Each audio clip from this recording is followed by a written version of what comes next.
ನಮಸ್ಕಾರ ದೇವರು, ನಾನು ನಿಮ್ಮ ಮಂಡ್ಯ ಹುಡುಗ ಶಿವಕುಮಾರ್. ಸೊ ಇವತ್ತು ಟಾಪಿಕ್ ಏನಪ್ಪ ಅಂದರೆ ಸುಜುಕಿ ಅವೇರ್ನೆಸ್ ಬಗ್ಗೆ ಮಾತಾಡ್ತಾ ಹೋಗೋಣ. ಸೊ ತಿಪ್ಪೇಸ್ವಾಮಿ ಅಣ್ಣ ಅನ್ನೋರು ಒಬ್ಬರು ಇದ್ರ ಬಗ್ಗೆ ಇನ್ಫಾರ್ಮೇಷನ್ ಕೊಡಿ ಅಂತ ಕೇಳಿದ್ದಾರೆ. ಸೊ ಅವರಿಗೆ ಕ್ಲಾರಿಫೈ ಆಗೋ ಥರ ನನಗೆ ಗೊತ್ತಿರೋ ಹಾಗೆ ಸುಜುಕಿ ಅವೇರ್ನೆಸ್ ಬಗ್ಗೆ ಇನ್ಫಾರ್ಮೇಷನ್ ಕೊಡ್ತಾ ಹೋಗ್ತಿರ್ತೀನಿ. ಸೊ ಅದ್ರ ಬಗ್ಗೆ ಮಾತಾಡ್ತಾ ಹೋಗೋಣ. ಆನ್ಲೈನ್ ಪ್ರೈಸ್ ಏನಿದೆ, ಮತ್ತು ಡಿಸೈನ್ಗಳೇನಿದೆ, ಕಲರ್ ವೈಸ್ ಏನಿದೆ, ಜೊತೆಗೆ ಅದು ಮೈಲೇಜು, ಕಿಲೋಮೀಟರು, ಅಡಿಷ್ನಲ್ಲು, ಫ್ಯೂಚರ್ಸು ಏನಿದೆ ನೋಡ್ತಾ ಹೋಗೋಣ. ಸೊ ಇದು ಬಂದ್ಬಿಟ್ಟಿದೆ ಸುಜುಕಿಲೇನೆ ಬರೋದು. ಸೊ ನಾವು ಸುಜುಕಿ ಆಕ್ಸಸ್ ಏನು ನೋಡ್ತಿದ್ದೀವಿ, ಅದರ ನಂತರ ಬಂದಿರೋ ಸೆಕೆಂಡ್ ವರ್ಷನ್ ಗಾಡಿಗಳೇನೆ ಇದು ಸುಜುಕಿ ಅವೇರ್ನೆಸ್ಸು. ಸೊ ಇದೇನಪ್ಪ ಅಂದರೆ ಡಿಸೈನಲ್ಲೆಲ್ಲ ಒಂದು ರೇಂಜಿಗೆ ಟಕ್ಕರ್ ಕೊಡೋ ರೇಂಜಿಗೆ ಕೊಡ್ತಿದ್ದಾರೆ. ಯಾವುದಕ್ಕೆ ಅಂದರೆ ಡಿಯೋಗೆ ಏನು ಬರುತ್ತೆ ಅದ್ರ ಥರನೇ ಡಿಸೈನಿಂಗಲ್ಲಿ ಸ್ವಲ್ಪ ಸೆಗ್ಮೆಂಟಲ್ಲಿ ಕೊಟ್ಟಿದ್ದಾನೆ. ಜಾಸ್ತಿ ಎಲ್ಲ ಒಂದು 25% ಅದಕ್ಕೆ ಟಕ್ಕರ್ ಕೊಡೋ ಸೆಗ್ಮೆಂಟಲ್ಲಿ ಕೊಟ್ಟಿದ್ದಾನೆ. ದೆನ್ ಮತ್ತೆ ಏನಪ್ಪ ಅಂದರೆ ಇದು ಫುಲ್ಲು ಇಲ್ಲಿ ಡಿಜಿಟಲ್ ಡಿಸ್ಪ್ಲೇನೇ ಕೊಟ್ಟಿರೋದು. ನಾವಿಗೇಷನ್ ಎಲ್ಲ ಫುಲ್ಲು ಡಿಜಿಟಲಿನೇ ಇದೆ. ದೆನ್ ನಾವಿಗೇಷನ್ ಎಲ್ಲ ಏನಂದರೆ ರೂಟ್ ಮ್ಯಾಪು, ಬ್ಲೂಟೂತು, ಆಲ್ಮೋಸ್ಟ್ ಎಲ್ಲ ಎನಿ ಆಪ್ಷನ್ ಚೆನ್ನಾಗಿ ಕೊಟ್ಟಿದ್ದಾನೆ.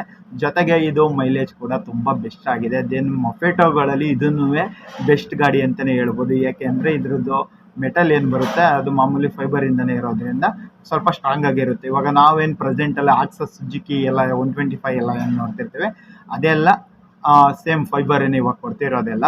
ಸೊ ಮೊದಲು ಮೆಟಲಲ್ಲಿ ಕೊಡ್ತಾಯಿದ್ದ, ಅದೊಂದು ಸ್ವಲ್ಪ ಚೆನ್ನಾಗಿದೆ. ಇವಾಗ ಫೈಬರು ಕೂಡ ಚೆನ್ನಾಗಿದೆ, ಅಂದರೆ ಬಿಳ್ಸೋಕ್ಕೆಲ್ಲ ಹೋಗಬೇಡಿ, ಹುಷಾರಾಗಿ ನೋಡ್ಕೊಳ್ಳಿ.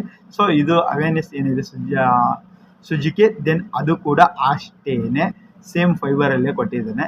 ಬಟ್ ಏನಂದರೆ ಗಾಡಿ ಮಸ್ತಾಗಿದೆ, ಕಂಡೀಷನ್ ಕೂಡ ಚೆನ್ನಾಗಿದೆ, ಮತ್ತು ಲುಕ್ ವೈಸ್ ನೋಡ್ತಾ ಹೋಯ್ತು ಅಂದರೆ ಒಳ್ಳೆ ಅಟ್ರಾಕ್ಷನ್ ಲುಕ್ ವೈಸ್ ಇದೆ.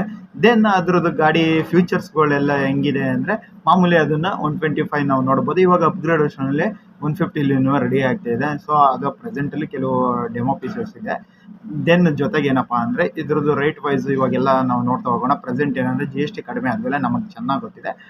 GST ಏನು ಕಡಿಮೆ ಆಯಿತು, ಆಲ್ಮೋಸ್ಟ್ ಎಲ್ಲ ಬೈಕ್ಗೂ ಪ್ರೈಸ್ ಡೌನ್ ಆಗಿದೆ. ನಮಗೆ ಆಲ್ರೆಡಿ ಒಂದು 10,000, 12,000, 50,000, 70,000ವರೆಗೂ ನಮಗೆ ಅಮೌಂಟ್ ಸ್ವಲ್ಪ ಕಡಿಮೆ ಬಜೆಟ್ ಸಿಗುತ್ತೆ.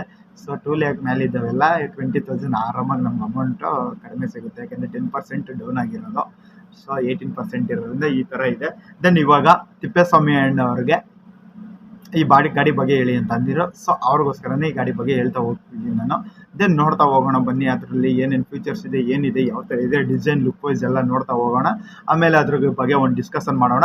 ಸೊ ಬನ್ನಿ ಇವಾಗ ಡೈರೆಕ್ಟು ಫೋಟೋಗಳು ನೋಡ್ಕೊಂಡು, ವಿಡಿಯೋ ನೋಡ್ಕೊಂಡಿದ್ದೆ ಅದ್ರ ಬಗ್ಗೆ ಮಾತಾಡ್ಕೊಂಡು ಹೋಗ್ಬಿಡೋಣ. ಸೊ ಈ ಸುಜುಕಿ ಅವೇರ್ನೆಸ್ ಏನಿದೆ ಇದು ಬಂದ್ಬಿಟ್ಟಿದೆ ಆನ್ ರೋಡ್ ಪ್ರೈಸ್ ಈಗ ಬೇಸಿಕಲಿ ನಮಗೆ 1,07,300 ಚಿಲ್ಲರೆ ಸಿಗುತ್ತೆ. ದೆನ್ ಇದು ಏನಂದರೆ ಟಾಪ್ ಆ್ಯಂಡ್ ಈ ಥರ ಎಲ್ಲ ಹೋಯ್ತು ಅಂದರೆ ಒಂದು 5,000, 7,000 ವೇರಿಯೇಷನ್ ಆಗ್ಬೋದು. ಅಮೌಂಟಲ್ಲಿ ಸ್ವಲ್ಪ ಅಂದರೆ ನಾವು ಯಾವ ಥರ ಹೋಗ್ತೀವಿ, ಬೇಸಿಕ್, ಮಿಡಲ್, ಟಾಪ್ ಎಂಡ್ ಈ ಥರ ಹೋದಾಗ ಏನಾಗುತ್ತೆ ಅಮೌಂಟ್ ಸ್ವಲ್ಪ ವೇರಿಯೇಷನ್ ಆಗ್ತಾ ಹೋಗುತ್ತೆ. ಸೊ ಆ ಅಮೌಂಟ್ ಕೂಡ ಜಾಸ್ತಿ ಇನ್ಕ್ರೀಸ್ ಆಗ್ತಾ ಹೋಗುತ್ತೆ. ಬನ್ನಿ ಹಂಗೆ ನೋಡ್ಕೊಂಡು ಹೋಗೋಣ. ಇವಾಗ ಏನಿದೆ ಇದು ಬೇಸಿಕಲಿ ನಮಗೆ 1,07,000 ಗಂಟೆ ಸಿಗುತ್ತೆ. ಸೊ ಕಡಿಮೆ ಬಜೆಟ್ ಅಂತ ಹೇಳ್ಕೋಬೋದು. ಸುಜುಕಿ ಆಕ್ಸಸ್ 125 ಏನಿದೆ ಅದಕ್ಕೆ ಇದಕ್ಕೂ ಒಂದು 3,000-4,000 ವೇರಿಯೇಷನ್ ಇರುತ್ತೆ. ದೆನ್ 7 ಅಷ್ಟೇ ಮೈಲೇಜ್, ಒಳ್ಳೆ ಮೈಲೇಜ್ ಇದೆ. ಸೊ ಇವಾಗ ಅದ್ರ ಬಗ್ಗೆ ಮಾತಾಡ್ಕೊಂಡು ಹೋಗ್ಬಿಡೋಣ ನಾವು ಹಂಗೇನೆ. ಸೊ ಇದೇನಿದೆ ಅಂದರೆ ನಾ ಹೇಳ್ದಂಗೆ 1,07,000 ಇದೆ, 1,10,000 ಇದೆ, ಮತ್ತು ಅಡಿಷ್ನಲ್ ಹೋಯ್ತು ಅಂದರೆ 1,11,000ವರೆಗೂ ಇದೆ. ಅದರಲ್ಲಿ ನಾವು ಯಾವುದನ್ನು ಚಾಯ್ಸ್ ಮಾಡ್ತೀವಿ ಅದ್ರ ಮೇಲೆ ಡಿಪೆಂಡ್ ಆಗಿರುತ್ತೆ. ಮತ್ತು ಇದರಲ್ಲಿ ಕಲರ್ ವೈಸ್ ನೋಡ್ತಾ ಹೋದರೆ ನಾವು, ಸೊ ಇದರಲ್ಲಿ ಕಲರ್ 5 ಕಲರ್ ನಾವು ಎಕ್ಸ್ಪೆಕ್ಟೇಷನ್ ಮಾಡ್ಬೋದು ನಾವು ಸೊ ನೋಡಿ ಹೆಂಗೇನೆ ಕಲರ್ ಯಾವ್ದಾವ್ದಿದೆ ಅನ್ನೋದನ್ನು ಕೂಡ ನಾನು 1 by 1 ಇವಾಗ ಅಪ್ಲೋಡ್ ಮಾಡ್ಕೊಂಡು ಹೋಗ್ತಿರ್ತೀನಿ. ಸೊ ಬ್ಲ್ಯಾಕಲ್ಲೂ ಸಿಗುತ್ತೆ, ರೆಡ್ಡಲ್ಲೂ ಸಿಗುತ್ತೆ, ಮತ್ತು ಲೈಟ್ ಗ್ರೀನ್ ಟೈಪಲ್ಲಿ ಸಿಗುತ್ತೆ, ವೈಟಲ್ಲಿ ಸಿಗುತ್ತೆ, ಮತ್ತು ಸಿಮೆಂಟ್ ಕಲರಲ್ಲಿ ಸಿಗುತ್ತೆ. ದೆನ್ ಬ್ಲ್ಯಾಕ್ ಸಿಮೆಂಟ್ ಸಿಗುತ್ತೆ. ಸೊ ಜೊತೆಗೆ ಏನಂದರೆ ಡಿಸೈನ್ ಎಲ್ಲ ಆಲ್ಮೋಸ್ಟು ಡಿಯೋ ಟೈಪಲ್ಲೇ ಸ್ವಲ್ಪ ಲೈಟಾಗಿ ಕೊಟ್ಟಿದ್ದಾನೆ. ಒಳ್ಳೆ ಕಂಫರ್ಟೇಬಲ್ ಆಗಿದೆ. ಇಂಜಿನ್ ಕೆಪಾಸಿಟಿ ಬಂದ್ಬಿಟ್ಟಿದೆ 124.3 cc ಬರುತ್ತೆ ನಮಗೆ ಇದು. ಸೊ 125 ಬೈಕ್ ಆಗಿರೋದ್ರಿಂದ ಇಷ್ಟು ಸಿಗುತ್ತೆ. ಮತ್ತು ಮೈಲೇಜ್ ಬಂದ್ಬಿಟ್ಟಿದೆ 50 ಮೈಲೇಜ್ ಅಂತ ಹೇಳಿದ್ದೇನೆ. ಸೊ ಇದು ನಾನು ಕೇಳಿದ್ದೀನಿ, ಕೆಲವು ವಿಚಾರಿಸ್ತಾ ಇರ್ತೀನಿ. ಸೊ ಏನಂದರೆ ಜನರಲ್ಲಾಗಿ ಇವಾಗ ನಾನು ಡ್ರೈವ್ ಮಾಡ್ಬೇಕಾದ್ರೆ ಯಾವ್ದಾರು ಅಕ್ಕಪಕ್ಕ ವೆಹಿಕಲ್ ಬರುತ್ತೆ ಅಂದರೆ ಸುಮ್ಮನೆ ಇನ್ಫಾರ್ಮೇಷನ್ ಕೇಳ್ಕೊಳ್ತಿರ್ತೀನಿ. ಎಷ್ಟಿದೆ ಬರೋ ನಿಮ್ಮದು, ಎಷ್ಟು ಬರುತ್ತೆ ಮೈಲೇಜು, ಏನು ಕತೆ, ಯಾವ ಮಾಡಲಿ, ಯಾವಾಗ ತಗೊಂಡ್ರಿ ಅಂತ. ಸೊ ಹಂಗಾಗಿ ಇದು ನಾನು ಕೇಳಿರೋ ಥರ 55 ಬರುತ್ತೆ, 60 ಬರುತ್ತೆ ಅಂತ ಕೆಲವರು ಹೇಳಿದ್ದಾರೆ. ಸೊ ನಾನು ಇದೊಂದು ಬೈಕ್ ಬಗ್ಗೆ ಅಂತಲ್ಲ, ಎಲ್ಲ ಬೈಕ್ ಬಗ್ಗೆನೂ ನಾನು ಹೋಗ್ಬೇಕಾದ್ರೆ ಸುಮ್ಮನೆ ಜನರಲ್ಲಾಗಿ ವಿಚಾರಿಸ್ತೀನಿ. ಏನಕ್ಕೆ ಅಂದರೆ ನಾವೇನು ಇವಾಗ ನನ್ನ ಹತ್ರ ಯಾವುದೋ ಒಂದು FZ ಇದೆ. ಸೊ ಹಂಗಾಗಿ ನಾನು FZ ಬಗ್ಗೆ ನನಗೆ ಐಡಿಯಾ ಇರುತ್ತೆ, ಕೆಲವು ಗಾಡಿಗಳು, ವೆಹಿಕಲ್ಗಳು ಇರೋದಿಲ್ಲ. ಸೊ ಹಂಗಾಗಿ ನಾನು ಇವಾಗ ಒಂದು ಮೋಟೋ ಬ್ಲಾಗ್ ಮಾಡ್ತಾಯಿದ್ದೀನಿ ಅಂದರೆ ವಿತ್ ಕ್ಲಾರಿಫೈ, ವಿತ್ ಇನ್ಫಾರ್ಮೇಷನ್ ನಾನು ನಿಮ್ಗಳಿಗೆ ಹೇಳ್ಬೇಕಾಗಿರುತ್ತೆ. ಹಂಗಾಗಿ ನಾನೇನು ಮಾಡ್ತೀನಿ, ಕ್ಲಾರಿಫಿಕೇಷನ್ ತಗೊಂಡು ಚೆಕ್ ಮಾಡ್ಕೊಂಡು ನನಗೆ ಕನ್ಫರ್ಮ್ ಆಯ್ತು ಇದು ಇಷ್ಟು ಬರುತ್ತೆ ಇಷ್ಟಿದೆ ಅಂತ ಗೊತ್ತಾದಾಗ ಮಾತ್ರ ನಿಮ್ಮಗಳಿಗೆ ಅದ್ರ ಬಗ್ಗೆ ಹೇಳ್ತಾ ಹೋಗ್ತಿರ್ತೀನಿ. ಸೊ ನಾನು ಯಾವುದೇ ಬ್ಲಾಗ್ ಕೊಟ್ಟರು ವಿಡಿಯೋ ಕೊಟ್ಟರು ಅಷ್ಟೇ ಅದ್ರ ಬಗ್ಗೆ ಒಂದು ಕ್ಲಾರಿಫಿಕೇಷನ್ ತಗೊಂಡು ನಂಗೊಂದು ಕ್ಲಾರಿಟಿ ಬಂದಮೇಲೆ ನಿಮಗೆ ಒಂದು ಇನ್ಫಾರ್ಮೇಷನ್ ಕೊಡ್ತಿರ್ತೀನಿ. ಸೊ ಕೆಲವ್ರು ಏನಂದರೆ ಇದರಿಂದ ಕೆಲವು ಇನ್ಫಾರ್ಮೇಷನ್ ಸಿಗುತ್ತೆ ಅಂದ್ಬಿಟ್ಟೇನೆ ನೀವು ಈ ವಿಡಿಯೋ ನೋಡ್ತಿರ್ತೀರಾ. ಸೊ ಅದಕ್ಕಾಗಿ ನಾವು ಒಂದು ಸ್ವಲ್ಪ ಜೆನ್ಯೂನ್ ಆಗಿ ನನಗೆ ಗೊತ್ತಿರೋಂಥ ಇನ್ಫಾರ್ಮೇಷನ್ನೇ ಕೊಡ್ತಾ ಇರ್ತೀನಿ. ನಾನು ಸುಮ್ಮನೆ ಏನು ಹೇಳಬೇಕು ಅಂದ್ಬಿಟ್ಟು ಬೈಕ್ ಸಿಕ್ಕಂತೆಲ್ಲ ಅಡಿಷ್ನಲ್ ಹೇಳೋದಕ್ಕೆ ಹೋಗೋದಿಲ್ಲ. ಸೊ ಬನ್ನಿ ಇವಾಗ ಡೀಟೇಲ್ಸ್ ನೋಡಿದಾಗ ಹೋಗಿಬಿಡೋಣ ಹಂಗೇನೆ ಬೈಕ್ ಬಗ್ಗೆ, ಆಮೇಲೆ ಮಾತಾಡೋಣ. ಸೊ ಇದ್ರದ್ದು ನಾವು ಕೆಪಾಸಿಟಿ ಇಂಜಿನ್ ನೋಡ್ತಾ ಹೋದರೆ 124.3 cc ಸಿಗುತ್ತೆ. ಮತ್ತು ಮೈಲೇಜ್ ಬಂತು ಅಂದರೆ 50ವರೆಗೂ ಮೈಲೇಜ್ ಅಂತ ಶೋರೂಮಲ್ಲಿ ಹೇಳ್ಕೊತಾರೆ. ಸೊ ಅದು ಒಂದು 50-55ವರೆಗೂ ನಮಗೆ ಮೈಲೇಜ್ ಸಿಗುತ್ತೆ. ಮತ್ತು ವೆಯ್ಟ್ ನೋಡ್ತಾ ಹೋಯ್ತು ಅಂದರೆ 106 kg ಇದೆ. ಸೊ ತುಂಬ ವೆಯ್ಟ್ಲೆಸ್ ಗಾಡಿಗಳ ಥರನೇ ಕಾಣಿಸುತ್ತೆ. ಆಲ್ಮೋಸ್ಟ್ ಮೊಫೆಟೆ ಎಲ್ಲ ತುಂಬ ವೆಯ್ಟ್ಲೆಸ್ ಗಾಡಿಗಳ ಥರನೇ ಕಾಣೋದು, ತುಂಬ ಕಡಿಮೆ ವೆಯ್ಟೇ ಇರುತ್ತೆ. ಸೊ ಒಳ್ಳೆ ಕಂಫರ್ಟೇಬಲ್ ಆಗಿರುತ್ತೆ. ಅದರಲ್ಲಿ ಸಿಟಿ ವೈಸ್ ಅಂತೂ ಮಸ್ತು ಕಂಫರ್ಟೇಬಲ್ ಆಗಿರುತ್ತೆ ಬೈಕ್ಗಳು. ಸೊ ನೆಕ್ಸ್ಟ್ ಅದ್ರದ್ದು ಹೈಟ್ ನೋಡ್ತಾ ಹೋದರೆ 780 mm ಬರುತ್ತೆ. ಆಕ್ಸಸ್ ಕಂಪೇರ್ ಮಾಡಿದ್ರೆ ಒಂದು 10 mm ಜಾಸ್ತಿ ಇದೆ. ಸೊ ಬೈಕ್ ಹೈಟ್ ಕಾಣಿಸುತ್ತೆ, ಚೆನ್ನಾಗಿದೆ, ಆದ್ರೂ ಒಳ್ಳೆ ಕಂಫರ್ಟ್ ಆಗಿದೆ. ದೆನ್ ಅದರದ್ದು ಪೆಟ್ರೋಲ್ ಟ್ಯಾಂಕ್ ಬಂದ್ಬಿಟ್ಟು 5.2 ಲೀಟರ್ ಅಷ್ಟೇ. ಸೊ ಮೊಫೆಟೋಗಳಲ್ಲಿ ನೀವು ಯಾವುದೇ ವೆಹಿಕಲ್ ತಗೊಂಡ್ರೆ 4.8 5.2 6 ಒಳಗಡೆ ಎಲ್ಲ ಗಾಡಿಗಳು ಕೆಪಾಸಿಟಿ ಇರೋದು ಟ್ಯಾಂಕ್ದು. ದೆನ್ ಅದರ್ವೈಸ್ ಜಾಸ್ತಿ ಯಾವುದೂ ಇಲ್ಲ. ಸೊ ಮತ್ತು ಮ್ಯಾಕ್ಸ್ ಪವರ್ ಬಂದ್ಬಿಟ್ಟು 8.58 BHP ಇದೆ. ಇದು ಪ್ಲಾಟಿನಾ ಮತ್ತು ಇವೇನಿದೆ ಅದಕ್ಕೆ ಈಕ್ವಲ್ ಆಗಿ ಕೊಟ್ಟಿದ್ದಾನೆ. ಸೊ ಒಂದು ರೇಂಜ್ಗೆ ಆರಾಮಾಗಿ ಜರ್ನಿಗೆಲ್ಲ ಒಂದು 100-150ಗೆಲ್ಲ ಆರಾಮಾಗಿ ಒನ್ ಡೇಗೆಲ್ಲ ಓಡಾಡಿಸ್ಬೋದು. ಸೊ ಮ್ಯಾಕ್ಸ್ ಪವರ್ ಬಂದ್ಬಿಟ್ಟು 8.58 BHP ಇದೆ. 6750 RPM ಇದೆ. ಮ್ಯಾಕ್ಸ್ ಟಾರ್ಕ್ ಬಂದ್ಬಿಟ್ಟು 10 mm ಇದೆ. 5500 RPM ಇದು. ಮತ್ತು ಟಾಪ್ ಸ್ಪೀಡ್ ಬಂದ್ಬಿಟ್ಟಿದೆ 90ವರೆಗೂ ಟಾಪ್ ಸ್ಪೀಡ್ ನಾವು ರೀಚ್ ಮಾಡ್ಬೋದು. ಸೊ ಅಷ್ಟೊಂದೆಲ್ಲ ಮೊಫೆಟೋಗಳಲ್ಲಿ ಹೋಗಬಾರ್ದು. ಆರಾಮಾಗಿ ಒಂದು ಕಂಫರ್ಟೇಬಲ್ ಅಂದರೆ 70-75 ಇತ್ತು ಅಂದರೆ ಒಳ್ಳೆ ಕಂಫರ್ಟೇಬಲ್. ಇವೆಲ್ಲ ಕಿತ್ಕೊಂಡು ನುಗ್ತಾ ಇರ್ತಾವೆ ಸುಮ್ಮನೆ, ಏನಂದ್ರೆ ಇದರಲ್ಲಿ ಗೇರ್ ಹಾಕೋಂಗಿಲ್ಲ, ಕ್ಲಚ್ ಹಿಡಿಯೋಂಗಿಲ್ಲ, ಎಸ್ಲೇಟರ್ ಕೊಡ್ಕೊಂಡು ಆರಿಸ್ಕೊಂಡು ಹೋಗ್ತಾ ಇರ್ಬೋದು. ಸೊ ಅಷ್ಟೊಂದೆಲ್ಲ ಹೋಗ್ಬೇಡಿ, ಯಾಕೆ ಅಂದರೆ ಡ್ರೈವ್ ಮಾಡ್ಬೇಕಾದ್ರೆ ತುಂಬ ಸೇಫಾಗೇನೆ ಮಾಡಿ. ನಮ್ಮನ್ನೇ ನಂಬ್ಕೊಂಡು ಅಪ್ಪ ಅಮ್ಮ ಫ್ರೆಂಡ್ಸ್ಗಳು ಇದ್ದೇ ಇರ್ತಾರೆ. ಸೊ ಅವರಿಗೋಸ್ಕರ ಆದ್ರೂ ಆದಷ್ಟು ನಿಧಾನಕ್ಕೆ ಹೋಗೋಕ್ಕೆ ಟ್ರೈ ಮಾಡಿ. ಸುಮ್ಮನೆ ಆತ್ರದಲ್ಲೆಲ್ಲ ಹೋಗ್ಬಿಟ್ಟು ಅನಾಹುತ ಮಾಡ್ಕೋಬೇಡಿ, ಅತಿ ಬೇಗ ತಿಥಿ ಬೇಗನೆ. ಸೊ ನೆಕ್ಸ್ಟ್ ಏನಂದರೆ CBS ಬ್ರೇಕ್ ಸಿಸ್ಟಮ್ ಇರೋದು ನಮಗೆ ಇದರಲ್ಲಿ. ಅದು ಬಿಟ್ಟರೆ ಇನ್ನು ಜನರಲ್ ಆಗಿ ಇನ್ನೇನಿಲ್ಲ. ಸೊ ಜನರಲ್ ಆಗಿ ಇನ್ನೇನು ಬರುತ್ತೆ ಅಂದರೆ ನಮಗೆ ಇದರಲ್ಲಿ ವ್ಯಾರಂಟಿಗಳು ಬಂದ್ಬಿಟ್ಟು ಮಾಮೂಲಿ 5 years ವ್ಯಾರಂಟಿ, ಮತ್ತು ಇಲ್ಲ ಅಂದರೆ 24,000 ಕಿಲೋಮೀಟರ್ ಇರುತ್ತೆ. ಸರ್ವಿಸ್ ವೈಸ್ ಹೋಯ್ತು ಅಂದರೆ ನಾವು ಫಸ್ಟ್ ಸರ್ವಿಸ್ ಬಂದ್ಬಿಟ್ಟಿದೆ 750ರಿಂದ 1000 ಒಳಗಡೆ 30 days ಇಲ್ಲ 45 days ಒಳಗಡೆ ನಾವು ಫಸ್ಟ್ ಸರ್ವಿಸ್ನ ಕ್ಲಿಯರ್ ಮಾಡ್ಕೊಂಡು ಬಿಡಬೇಕು.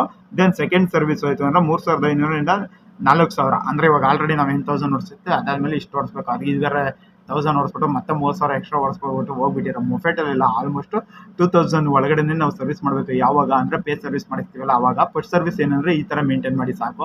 750ರಿಂದ 1000 ಒಳಗಡೆ ಫಸ್ಟ್ ಸರ್ವಿಸ್ ಮೇಂಟೈನ್ ಮಾಡ್ಕೊಳ್ಳಿ. ಸೆಕೆಂಡ್ ಸರ್ವಿಸ್ಗೆ ಅಂದರೆ 3500ರಿಂದ 4000 ಒಳಗಡೆ ಹೋಗಿ. ಪ್ಲಸ್ ಅದು ಮತ್ತು ಇವಾಗ ರನ್ ಮಾಡ್ತಾರೆ ಎಲ್ಲ ಟೋಟಲ್ ಸೇರಿನೇ ಅಷ್ಟಿರಬೇಕು. ಅದಲ್ಲದೆ ಅದು ಬಿಟ್ಟು ಇದು ಎಕ್ಸ್ಟ್ರಾ ಓಡಿಸ್ಕೊಬಿಟ್ಟಿದೆ, ಇಂಜಿನ್ ಎಲ್ಲ ಆನ್ ಮಾಡ್ಕೋಬೇಡಿ. ಸೊ ಜೊತೆಗೆ ನೆಕ್ಸ್ಟ್ ಥರ್ಡ್ ಸರ್ವಿಸ್ ಬಂದ್ಬಿಟ್ಟು 7500ರಿಂದ 8000. ಅಂದರೆ ಇನ್ನೂ 10 days ಇಲ್ಲ 250 days ಒಳಗಡೆ ಮಾಡಿಸ್ಬೇಕು. ಫೋರ್ತ್ ಸರ್ವಿಸ್ ಏನಿದೆ ಅದು 9500ರಿಂದ 12000. ಸೊ ಅದಕ್ಕೆ ಟೈಮಿಂಗ್ಸ್ ಏನೇ ಕೊಟ್ಟಿಲ್ಲ ಇದರಲ್ಲಿ, ಸುಮ್ಮನೆ ಎಕ್ಸ್ಪ್ಲನೇಷನ್ ಮಾಡ್ಕೊಂಡಿದ್ದಾರೆ. ಮತ್ತು ಇದ್ರದ್ದು ಬೇರೆ ಇನ್ನೇನಪ್ಪ ಅಂದರೆ ಜನರಲ್ ಆಗಿ ಅಷ್ಟೇ, ಇನ್ನೇನೂ ಇಲ್ಲ ಇದರಲ್ಲಿ. ಬೇರೆ ಏನು ಅಡಿಷ್ನಲ್ ಏನು ಕೊಟ್ಟಿಲ್ಲ.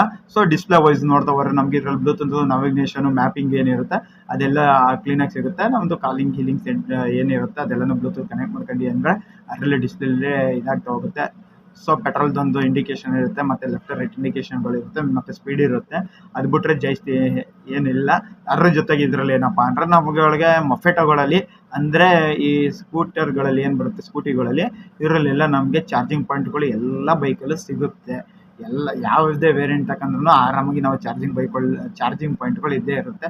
ಸೊ ಇವಾಗ ಲಾಂಗ್ ಜರ್ನಿ ಮಾಡ್ತಿದ್ದೀವಿ ಎಲ್ಲ ಹೊಂತವು ಅಂದರೆ ಹೆವಿ ಲಾಂಗ್ ಮಾಡೋಕ್ಕೆ ಹೋಗಬೇಡಿ, ಗ್ಯಾಪ್ ಕೊಟ್ಟು ಬೈಕ್ನ ರನ್ ಮಾಡಿ. ಸೊ ಜೊತೆಗೆ ಏನಪ್ಪ ಅಂದರೆ ಫೋನಲ್ಲಿ ಚಾರ್ಜ್ ಇಲ್ಲ ಅಂದರೆ ಆರಾಮಾಗಿ ಕಂಫರ್ಟೇಬಲಾಗಿ ಚಾರ್ಜ್ ಮಾಡ್ಕೊಳ್ಬೋದು. ಮತ್ತು ಅದರಲ್ಲಿ ಕೆಲವು ಪಾಕೆಟ್ಗಳು ಕೊಟ್ಟಿರ್ತಾರೆ, ಪಾಕೆಟ್ಗಳ ಮುಖಾಂತರ ಇದನ್ನು ಏನೋ ಫೋನಿಗಿನ್ನು ಮತ್ತು ಕೆಲವು ಪಾಕೆಟ್ಸು ಪರ್ಸ್ಗಳನ್ನ ಇಟ್ಕೊಳ್ಳೋಕ್ಕೂ ಈಸಿಯಾಗಿರುತ್ತೆ. ಮತ್ತು ಅದರ್ವೈಸ್ ನೋಡ್ತಾ ಹೋದರೆ ಇನ್ನೇನಪ್ಪ ಅಂದರೆ ಡಿಸೈನಲ್ಲಿ ಮಸ್ತು ಡಿಸೈನ್ ಆಗಿದೆ, ಚೆನ್ನಾಗಿದೆ. ಡಿಯೋ ಟೈಪಲ್ಲಿ ಪರ್ಚೇಸ್ ಮಾಡಬೇಕು. ಡಿಯೋ ಮೈಲೇಜ್ ಕಡಿಮೆ ಇದೆ. ಸೊ ಆ ಡಿಯೋ ಅದು ಬಿಟ್ಟರೆ ಡಿಸೈನಲ್ಲಿ ಅಲ್ಟಿಮೇಟ್ ಆಗಿದೆ. ಗಾಡಿ ಮಾತ್ರ ಸೈಕ್ ಆಗಿದೆ. ಅದು ಬೇರೆ ಇನ್ಯಾವುದು ನೆಗೆಟಿವ್ ಪಾಯಿಂಟ್ಗಳಿಲ್ಲ. ಮೈಲೇಜ್ ಒಂದು ಕಡಿಮೆ ಅನ್ನೋದೇ ನೆಗೆಟಿವ್ ಪಾಯಿಂಟ್ ಡಿಯೋದಲ್ಲಿ. ಸೊ ಅದರಲ್ಲಿ ಪರ್ಚೇಸ್ ಮಾಡೋಕ್ಕಾಗಿಲ್ಲ ಅಂದರೆ ಇದರಲ್ಲಿ ಪರ್ಚೇಸ್ ಮಾಡ್ಕೊಳ್ಬಿಡಿ. ಯಾಕೆಂದರೆ 55 ಮೈಲೇಜ್ ಸಿಗುತ್ತೆ. ಸೊ ಮೈಲೇಜ್ ಎಷ್ಟು ಬರಬೇಕು ಅಂದರೆ ನೀವು ಫಸ್ಟು ಸರ್ವಿಸಲ್ಲಿ ಬೈಕ್ಗಳನ್ನ ಮೇಂಟೈನ್ ಮಾಡಬೇಕು. ಅಂದರೆ ಯಥವಾ ಓಡಿಸೋಂಗಿಲ್ಲ. ಒಂದು ಲಿಮಿಟ್ ಸ್ಪೀಡಲ್ಲಿ ಓಡಿಸಿ ಫಸ್ಟ್ ಸರ್ವಿಸ್ವರೆಗೂ ತುಂಬ ಕಡಿಮೆ ಸ್ಪೀಡಲ್ಲೇ ಮೇಂಟೈನ್ ಮಾಡಿ. ಸೆಕೆಂಡ್ ಸರ್ವಿಸ್ ರೈತ ಒಂದು ಸ್ವಲ್ಪ ಇನ್ಕ್ರೀಸ್ ಮಾಡ್ಕೊಳ್ಳಿ. ಥರ್ಡ್ ಸರ್ವಿಸ್ ಆದಮೇಲೆ ಒಂದು ನಾರ್ಮಲ್ ರೇಂಜಲ್ಲಿ ಓಡಿಸಿ. ಫೋರ್ತ್ ಸರ್ವಿಸ್ ಆದಮೇಲೆ ಎಲ್ಲ ಹೊಡೆಯಬೇಡಿ, ಒಂದು ಸ್ಪೀಡಲ್ಲಿ ಓಡಿಸಿ. ಯಾಕೆಂದರೆ ಮನೇಲಿ ಇರ್ತಾರೆ ಅಪ್ಪ ಅಮ್ಮಂದಿರು, ಫ್ರೆಂಡ್ಸ್ಗಳು, ಹೆಂಡತಿ ಮಕ್ಕಳು, ಮರಿಗಳು, ಅವ್ರಿಗೋಸ್ಕರ ಆದಷ್ಟು ಸೇಫ್ ಡ್ರೈವ್ ಮಾಡಿ, ಹೆಲ್ಮೆಟ್ ಯೂಸ್ ಮಾಡಿ. ಮತ್ತು ಯಾವುದಾದ್ರೂ ಟಾಪಿಕ್ ಬೇಕಿತ್ತು ಅಂದರೆ ಹೇಳ್ತಾ ಹೋಗಿ. ಸೊ ಸುಜುಕಿಗಳಲ್ಲಿ ಇದೂ ಒಂದು ಬೆಸ್ಟ್ ಬೈಕು, ಚೆನ್ನಾಗಿದೆ ಅಂತ ಹೇಳ್ಬೋದು. ಏಕೆಂದರೆ ಅದರಲ್ಲಿ ಒಂದು ಸ್ವಲ್ಪ ಕ್ವಾಲಿಟಿ ಇರೋ ಮೆಟೀರಿಯಲ್ಗಳನ್ನೇ ಇದು ಮಾಡ್ತಾರೆ. ಇಂಜಿನ್ ವೈಸ್ ಆಯಿತು ಅಂದರೆ ಇಂಜಿನ್ ಮೇಲೂ ತುಂಬ ಓಪ್ ಇಕ್ಬೋದು, ಮಸ್ತು ಇಂಜಿನ್ ಕೊಡ್ತಾನೆ. ಸೊ ಅದು ಚೆನ್ನಾಗಿರುತ್ತೆ. ಮತ್ತು ಬಜೆಟ್ ಒಂದು ರೇಂಜಿಗೆ ಫ್ರೆಂಡ್ಲಿ ಆಗಿರುತ್ತೆ. ಬಟ್ ಯಾವಾಗ ಅಂದರೆ ಅವಾಗ ಒಂದೊಂದು ಸ್ವಲ್ಪ ಹೈಕ್ ಮಾಡ್ಕೊಂಡು ಹೋಗ್ತಿರ್ತಾರೆ. ಹೈಕ್ ಅಂದರೆ ಅವ್ರದ್ದೆಲ್ಲ ಇಯರ್ಲಿ ಪ್ಲಾನಿಂಗ್ ಇರುತ್ತಲ್ಲ, ಅದರ್ವೈಸಲ್ಲಿ ಹೈಕ್ ಮಾಡ್ತಾರೆ ಬಿಟ್ಟು ಯಾವಾಗಂದ್ರೆ ಅವಾಗ ಮಧ್ಯದಲ್ಲೆಲ್ಲ ಮಾಡೋದಿಲ್ಲ. ಸೊ ಈ ವಿಡಿಯೋ ಇಷ್ಟ ಆಗಿದ್ರೆ ಲೈಕ್ ಮಾಡಿ, ಕಮೆಂಟ್ ಮಾಡಿ, ನಿಮ್ಮ ಫ್ರೆಂಡ್ಸ್ಗಳಿಗೂ ಶೇರ್ ಮಾಡಿ. ಮತ್ತೆ ಯಾವುದಾದ್ರೂ ಟಾಪಿಕ್ ಬೇಕಿತ್ತು ಅಂದರೆ ಹೇಳ್ತಾ ಹೋಗಿ. ದೆನ್ ಇದು ತಿಪ್ಪೇಸ್ವಾಮಿ ಅಣ್ಣವ್ರಿಗೆ ಇನ್ಫಾರ್ಮೇಷನ್ ಕೇಳಿದರು. ಸೊ ಹಂಗಾಗಿ ಏನು ಜನರಲಾಗಿ ಅದ್ರ ಗಾಡಿದು ಇಂಜಿನ್ದು ಇನ್ಫಾರ್ಮೇಷನ್ ಇದೆ, ಅದ್ರ ಇನ್ಫಾರ್ಮೇಷನ್ ಕೊಟ್ಟಿದ್ದೀನಿ. ಮತ್ತು ಬೆಸ್ಟ್ ಬೈಕು ಚೆನ್ನಾಗಿದೆ ಅಂತಲೇ ಹೇಳ್ಬೋದು. ಮೊಫೆಟಗಳಲ್ಲಿ ಆರಾಮಾಗಿ ಚಾಯ್ಸ್ ಮಾಡಿ ತಗೊಳ್ಬೋದು. ಬಟ್ ಏನಂದರೆ ಎಲ್ಲ ವೆಹಿಕಲ್ಲು ಅಷ್ಟೇ ಚೆನ್ನಾಗಿದೆ ಒಂದು ರೇಂಜ್ಗೆ. ಸೊ ನಾವು ಮೇನ್ ಇಂಪಾರ್ಟೆಂಟಾಗಿ ಇಂಜಿನ್ನೇ ನೋಡಬೇಕು, ಇಂಜಿನ್ ಫ್ಯೂಚರ್ಗಳನ್ನೇ ನೋಡಬೇಕು. So long journey, long time ಇರೋದೇ ನಮ್ಗೆ ಇಂಜಿನು. ಇನ್ನು ಕೆಲವು ಸಣ್ಣ ಪುಟ್ಟ ಸ್ಪೇರ್ ಪಾರ್ಟ್ಸ್ಗಳೇನೋ ರೀಪ್ಲೇಸ್ ಮಾಡ್ಕೊಬಿಡ್ಬೋದು, ಹೋಯ್ತಿದ್ದಂಗೆ ಹಾಕೋಬೋದು, ಕಡಿಮೆ ಬಜೆಟಲ್ಲಿ ಸಿಕ್ಬಿಡುತ್ತೆ. ಇಂಜಿನ್ ಒಂದೇ main important. Engine long life ಬರಬೇಕು ಅಂದರೆ ನೀವು ಸರ್ವಿಸ್ ಮೇಂಟೈನ್ ಮಾಡ್ಕೊಳ್ಳಿ ಕ್ಲೀನಾಗಿ. ಬಟ್ ಫಸ್ಟು 4 ಸರ್ವಿಸ್ವರೆಗೂ ಏನಿರುತ್ತೆ ಅದು ಮಾತ್ರ ತುಂಬ ಇಂಪಾರ್ಟೆಂಟ್ ಆಗಿರುತ್ತೆ. ಅದನ್ನು ಸ್ವಲ್ಪ ಹುಷಾರಾಗಿ ಮೇಂಟೈನ್ ಮಾಡಿ. ಅದೊಂಥರ ಆಪ್ರೇಷನ್ ಮಾಡೋದಕ್ಕೇನೆ ಏನು ರೆಸ್ಟ್ ಮಾಡ್ತಿರೋ 4-5 ಮಂತ್ ಆ ಥರ ಅದು. ಸುಮ್ಮನೆ ಏನಾರು ಒಂದು ಆಪ್ರೇಷನ್ ಆಗಿಬಿಟ್ಟು ಇವತ್ತದ್ದು ಕೆಲಸ ಮಾಡೋದ್ರೆ ಮತ್ತೆ ಅದು ಇಂಜುರಿ ಆಗಿ ಏನಾಗುತ್ತೆ ಹಂಗೆ ಇಂಜಿನ್ ಆಗಿಬಿಡುತ್ತೆ. ಸೊ ಎಕ್ಸಾಂಪಲ್ ಇದು. ಹಂಗಾಗಿ ನೀವೇನು ಮಾಡಿ, ಆದಷ್ಟು ಲಾಂಗ್ ಲೈಫ್ ಬರಬೇಕು ನಮ್ಮ ಬೈಕ್ಗಳು ಅಂದಾಗ, ಮೊಫೆಟೋ ವೆಹಿಕಲ್ಗಳು. ಸೊ ಇಂಜಿನ್ನ ಮೇಂಟೈನ್ ಮಾಡಿ, ಆಯಿಲ್ನೂ ಅಷ್ಟೇ, ಸರ್ವಿಸು ಅಷ್ಟೇ ಒಂದು ಸ್ವಲ್ಪ ಕ್ಲೀನಾಗಿ ಮೇಂಟೈನ್ ಮಾಡ್ಕೊಳ್ಳಿ. ದೆನ್ ಆದಷ್ಟು ಸೇಫ್ ರೈಡ್ ಮಾಡಿ. ಓಕೆ, ಮತ್ತೆ ಸಿಗೋಣ ನೆಕ್ಸ್ಟ್ ವೀಡಿಯೋದಲ್ಲಿ. ಈ ವಿಡಿಯೋ ಇಷ್ಟ ಆಗಿದ್ರೆ ಲೈಕ್ ಮಾಡಿ, ಸಬ್ಸ್ಕ್ರೈಬ್ ಮಾಡಿ, ಕಮೆಂಟ್ ಮುಖಾಂತರ ತಿಳಿಸಿ ಹೇಗಿತ್ತು ವಿಡಿಯೋ ಅಂತ. ಮತ್ತೆ ನೆಕ್ಸ್ಟ್ ವೀಡಿಯೋದಲ್ಲಿ ನೆಕ್ಸ್ಟ್ ಟಾಪಿಕಲ್ಲಿ ಸಿಗೋಣ. ನಿಮ್ಗೆ ಯಾವುದಾದ್ರೂ ಟಾಪಿಕ್ ಬಗ್ಗೆ ಬೇಕಿತ್ತು ಅಂದರೆ ಕಮೆಂಟ್ ಮುಖಾಂತರ ಹೇಳ್ತಾ ಹೋಗಿ, ನಾನು ಆ ಟಾಪಿಕ್ ವಿಡಿಯೋ ಮಾಡ್ತೀನಿ. Okay, thank you so much watching for this video. Then next ವಿಡಿಯೋದಲ್ಲಿ ಸಿಗೋಣ ನೆಕ್ಸ್ಟ್ ಟಾಪಿಕ್ ಜೊತೆ. ಬಾಯ್ ಬಾಯ್ ಬಾಯ್.